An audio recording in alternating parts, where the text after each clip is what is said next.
Sot do të përgatisim disa pasta shumë të thjeshta vetëm me një tigan. Përbërësit për këtë recetë janë makarona, rio mare, hudhër, salcë, vaj ulliri dhe ullinj.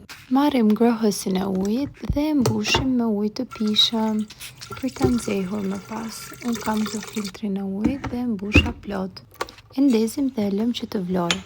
Marrim një thikë dhe me të shtypim hudhrat, të cilat na lejojnë që t'iqet lëkura më lehtë, më pas e shtypim përsëri dhe i gërim kështu imët e imët për t'i vendosur më pas në një tigan me vaj ulliri.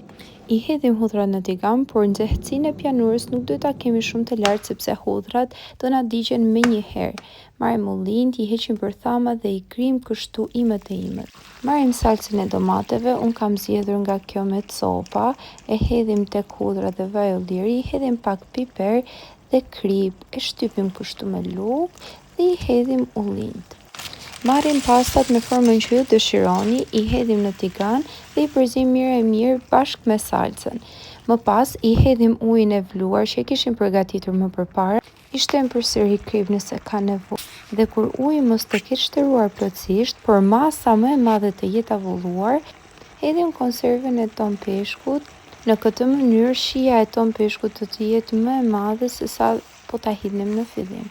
I përzim mirë dhe i provojmë për forcinë ose butësinë e tyre. Ne në familjen tonë i preferojmë al dente, por nëse ju i preferoni të buta, atëherë mund të shtoni përsëri më shumë ujë. I servirim dhe i shijojmë. Ju bëf të mirë nëse i provoni.